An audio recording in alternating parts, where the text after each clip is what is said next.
Bonjour à tous, bonjour Gwendoline. Bonjour Alexandre, bonjour à tous. Nous sommes ravis de vous retrouver pour un nouveau numéro d'Un œil sur le lycée. Tout de suite les titres.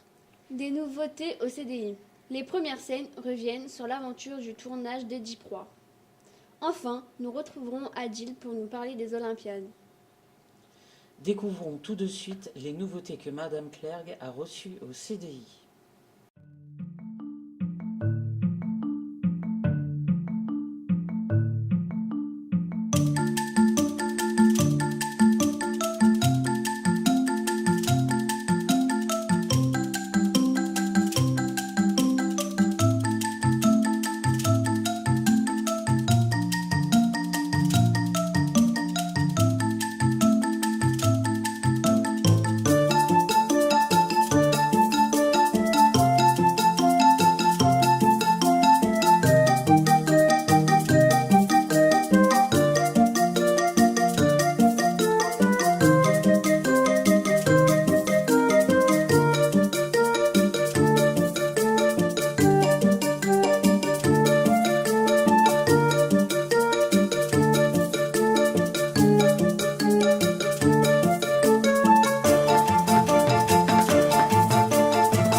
Après avoir adapté La Perle en court-métrage l'année dernière, cette année, les premières scènes se sont attaquées à Diproie.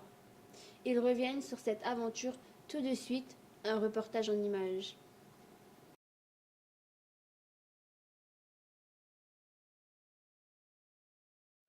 Regarde, je te montre le drap là-bas. On affiche des images dessus. Comme ça illustre la scène en fait. Parce que si on mettrait que des ombres, c'est pas compréhensible. Comme là, voilà, un scène que j'ai fait, c'est une maison. En fait, devant là, il va se passer des choses. Tu filmes les ombres, c'est ça? Quel personnage as-tu joué durant le tournage? J'ai joué Créon, le frère de la reine Jocaste, la femme du roi Oedipe. As-tu aimé tourner dans le film et pourquoi? Au début, pas trop, parce que je devais faire le valet, qui lui apparaissait qu'une fois dans la scène. Mais après, j'ai eu un rôle où j'apparaissais plus souvent, donc c'était mieux. Qu'en pensez-vous de l'idée de faire un film en ombre chinoise? Je trouve que c'est une excellente idée.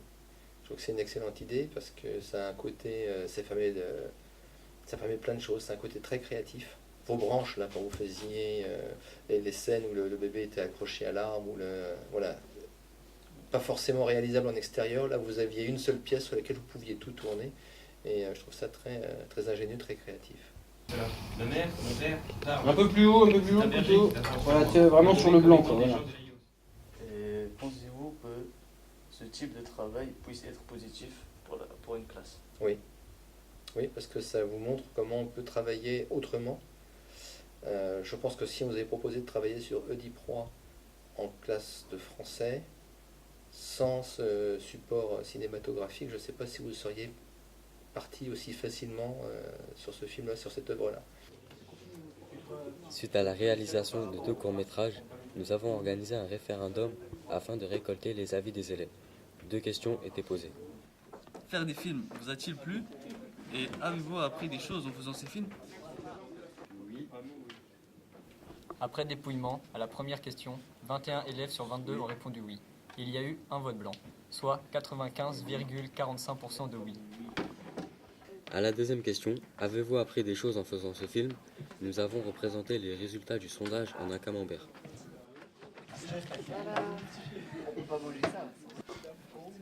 60% des élèves ont répondu oui, 18% des élèves ont répondu non, 17% des bulletins étaient nuls et 5% des élèves ont voté blanc.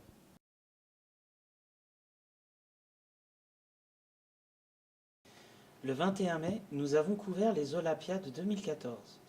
Tout de suite, nous retrouvons Adil au gymnase du lycée Jean Monnet de la Queue-lès-Yvelines.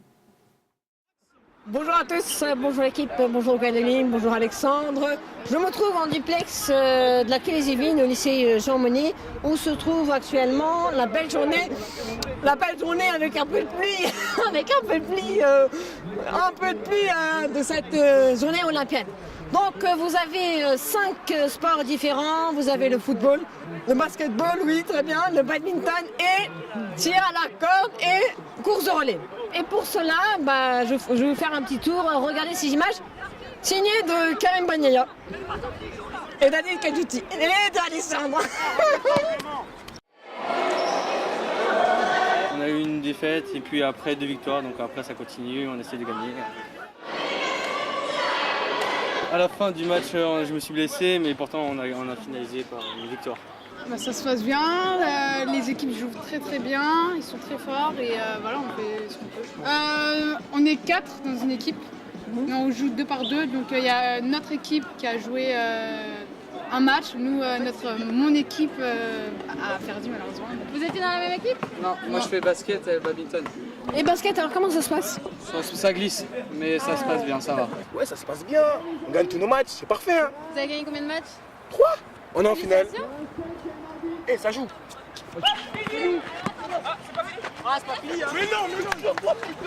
Mohamed, comment ça se passe cette journée Bah écoutez, voilà, c'est vrai qu'il n'y a pas un beau temps, tout ça, mais on joue dans la bonne humeur, la joie, tout ça.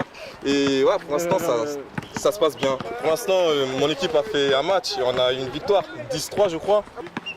On est dans une période cruciale du match. Des bleus contre les bleus ciel.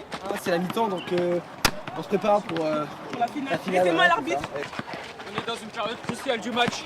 Des bleus contre les bleus ciel. Blériot 1, Jean Monnet 2, terrain 6, Blériot 2, 7 Mars 7. Donc on a une formidable compétition qui va nous permettre voilà, de sortir une équipe qui aurait, je le pense, je le dis sincèrement, sa place pour jouer à la Coupe du Monde. Alors sur le terrain, on a 4 joueurs, plus le gardien de but.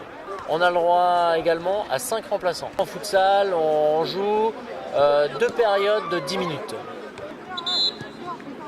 Alors les fautes qui sont commises et qui sont interdites par les lois du jeu, on va retrouver le tacle, à savoir un joueur défenseur au sol, c'est interdit.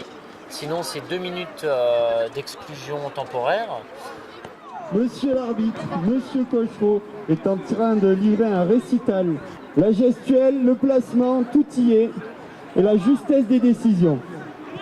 Alors l'arbitrage s'organise avec un arbitre au centre du terrain et normalement 2 arbitres sur la touche.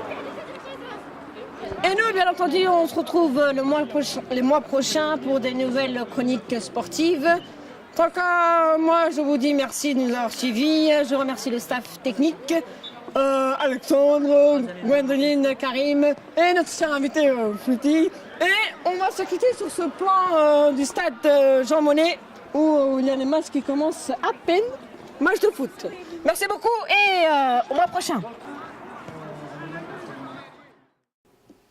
Bonjour Adil. Bonjour Adil. Bonjour Gwendoline, bonjour Alexandre, bonjour à tous. À la fin de la compétition, notre lycée s'est classé à la 3e place du podium, sur 11 lycées en compétition. Merci de nous avoir retrouvés. Nous vous donnons rendez-vous le mois prochain pour un nouveau numéro d'Un œil sur le lycée. Au revoir.